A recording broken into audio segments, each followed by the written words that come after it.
Break the glass in emergency. ఈ sign board మనం బస్సుల్లో, ట్రైన్స్లో చూస్తుంటాం.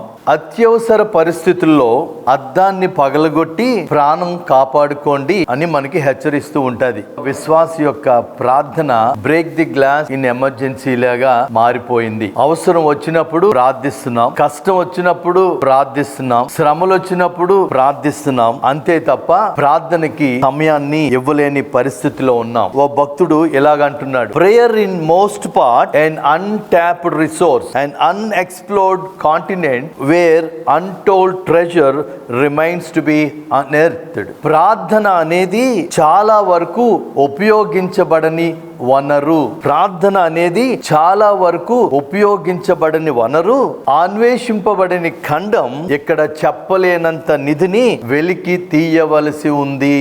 దేవుడు మన కోసం చాలా సమృద్ధిని దాచాడు, చాలా వనరులు దాచాడు. అవి నువ్వు ప్రార్థించి పొందుకోవాలని ఆయన కోరుకుంటున్నాడు. ఈ రోజు నువ్వు ప్రార్థించలేక ఆయన ఆశీర్వాదాలను పొందుకోలేకపోతున్నావు. నువ్వు ప్రార్థించినప్పుడు ఆయన నీ కోసం దాచి ఉంచిన వాటిని నువ్వు స్వతంత్రించుకోగలవు. నువ్వు ప్రార్థిస్తే నీ ప్రార్థనకి ఆయన జవాబిస్తాడు.